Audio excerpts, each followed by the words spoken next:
श्री गुरुदेव दत्त. आज आपण महाभारतातील कर्ण या व्यक्तीची ओळख करून घेणार आहोत. कुंतीभोज राजाची कन्या कुंती हिच्या सेवेवर प्रसन्न होऊन ऋषी दुर्वासांनी तिला एका मंत्राचे वरदान दिले. त्या मंत्राचा वापर करताच ज्या देवाचे स्मरण ती करेल त्या देवाकडून तिला पुत्रप्राप्ती होणार होती. कुमारी असलेल्या कुंतीने सूर्याचे स्मरण करून मंत्रोच्चार केला आणि मंत्राच्या प्रभावाने पुत्रप्राप्ती झाली. या सूर्यपुत्राला जन्मतः अंगावर अभेद्य कवच व कानात कुंडले होती. कुमारी माता बनलेल्या कुंतीने घाबरून एका टोपलीत घालून त्या मुलाला गंगा नदीत सोडून दिले. अधिरथ नावाच्या हस्तिनापुरातील सारथी म्हणून काम करणाऱ्या सूताला म्हणजे रथचालकाला ती टोपली मिळाली. त्याने आणि त्याची पत्नी राधा यांनी त्या मुलाचे पालन केले. त्यांनी त्या मुलाचे नाव वसुसेन ठेवले. कुंडलांमुळे तो कर्ण नावाने प्रसिद्ध झाला. राधेचा पुत्र म्हणून तो राधेय नावानेही ओळखला जात असे.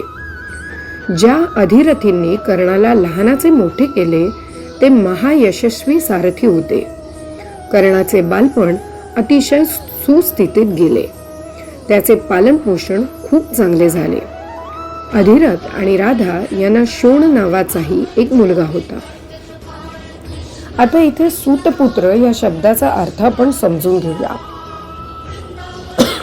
सूतपुत्र म्हणजे ज्याचे वडील क्षत्रिय आणि आई ब्राह्मण अशा आई वडिलांना झालेल्या पुत्रास सूतपुत्र म्हणते. म्हणजे ही काही हलकी जात नव्हती.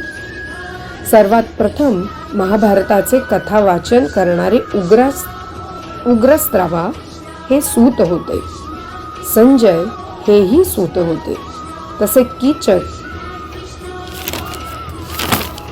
जो राजा विराट यांचा सेनापती होता तोही सूत होता. सूतांना वेदपठण करण्याची परवानगी होती. त्यामुळे तो कुठल्याही हलका जातीचा नव्हता. आणि कर्ण हा सूतपुत्र असल्यामुळे द्रोणाचार्याने त्यांना शिकवण्यास नकार दिला. ही जी समज आहे ही अत्यंत चुकीची आहे. कारण कर्ण कायम अर्जुनासोबत बरोबरी करण्याचा प्रयत्न करीत असे आणि मनामध्ये अर्जुनाविषयी कायम मत्सर भाव असे. त्यामुळे कर्ण याने अर्जुनापेक्षा सर्वश्रेष्ठ साबित करण्यासाठी द्रोणाचार्यांना ब्रह्मास्त्र शिकवण्याची विनंती केली. परंतु धनुर्विद्येचे शिक्षण पूर्ण न झाल्यामुळे द्रोणाचार्यांनी त्याला ब्रह्मास्त्र शिकवण्यास नकार दिला. त्यांचा नकार मिळताच त्यांनी परशुरामांची भेट घेतली आणि आपण ब्राह्मण असल्याचे खोटे सांगून त्यांच्याकडून ब्रह्मास्त्र शिकून घेतले. परंतु काही काळाने परशुरामांना हे कळले व त्यांनी त्याला शाप दिला की जेव्हा तुला या विद्येचा उपयोग करण्याची गरज असेल तेव्हाच तू ही विद्या विसरून जाशील. जेव्हा कौरव आणि पांडवांचे शिक्षण पूर्ण झाले तेव्हा द्रोणाचार्यांनी त्यांच्यातील सर्वोत्कृष्ट योद्धा ठरवण्यासाठी एक स्पर्धा आयोजित केली. त्या स्पर्धेमध्ये अर्जुनाने सर्व युद्ध प्रकारांमध्ये आपले प्रावीण्य दाखवले. हे बघून चिडलेल्या कर्णाने आपले अर्जुनापेक्षा वरचढ कौशल्य सर्वांना दाखविले आणि स्पर्धेचा खरा विजेता ठरवण्यासाठी अर्जुनाला द्वंद्वाचे आव्हान दिले. त्या काळातील नियमांनुसार केवळ समान अथवा तुल्यबळ कुळ असलेल्या योद्ध्यांमध्ये द्वंद्व होऊ शकत असे. या नियमाचा आधार घेऊन कृपाचार्यांनी कर्णाला आपले कुळ जाहीर करण्यास सांगितले. हे ऐकून दुर्योधनाने कर्णाला राजपुत्र असलेल्या अर्जुनाच्या तुल्यबळ करण्यासाठी अंगदेशाचा राजा म्हणून राज्याभिषेक केला. दुर्योधन आणि कर्ण यांच्या मैत्रीची ही सुरुवात मानली जाते. कर्ण हा दानशूर म्हणून ओळखला जातो आणि निश्चितच तो दानशूर होताच. परंतु ज्या वेळेस देवराज इंद्र यांनी ब्राह्मणाच्या वेशात येऊन त्याची कवचकुंडले मागितली तेव्हा त्यानेही कवचकुंडलांच्या बदल्यात इंद्राकडून इंद्रास्त्राची मागणी केली होती.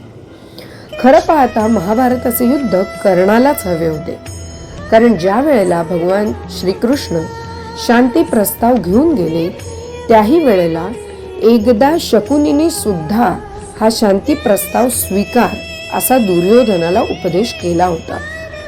पांडवांनी फक्त दुर्योधनाकडून 5 गावांची मागणी केली होती, परंतु सुईच्या टोका एवढी सुद्धा जमीन देणार नाही म्हणून दुर्योधनाने शांती प्रस्ताव धुडकावून लावला आणि कृष्णाला पकडण्याचे सुद्धा षडयंत्र रचले.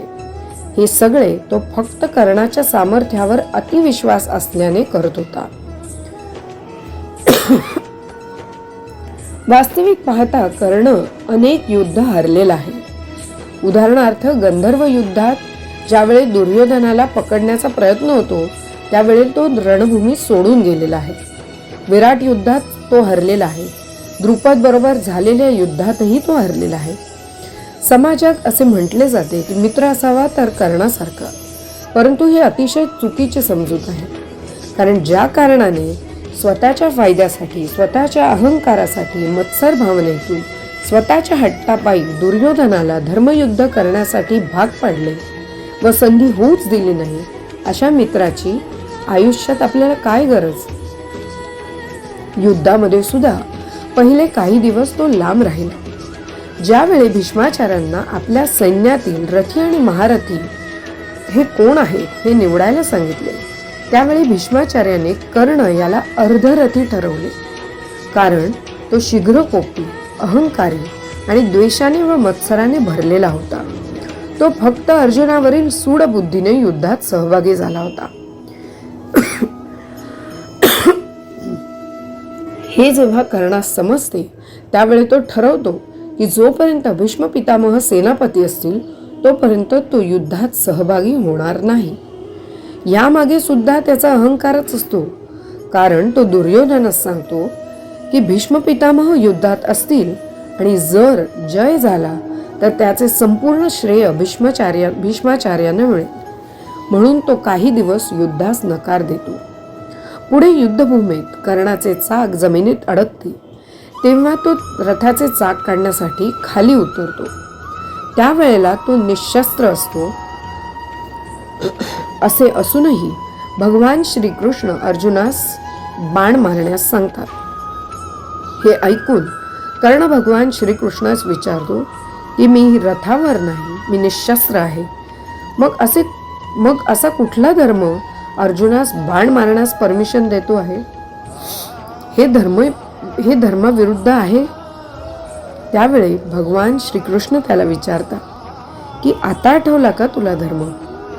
जेव्हा अभिमन्यूस चक्रव्यूहात सगळ्यांनी एकत्र मारले तेव्हा तोही रथात नव्हता आणि निशस्त्र होता. तेव्हा त्याला मारताना कुठे गेला होता तुझा धर्म?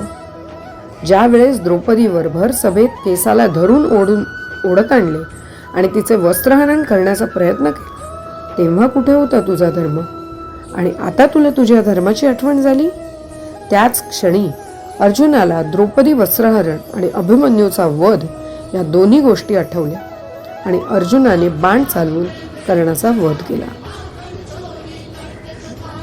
तर कवच कुंडल धारण करणारा सूर्यपुत्र, अत्यंत पराक्रमी, उत्तम धनुर्धर, दानशूर आणि चांगला मित्र अशा कर्णाची दुसरी बाजू सुद्धा महाभारतानुसार मांडण्याचा मी आज प्रयत्न केला आहे. श्री गुरुदेव दत्त.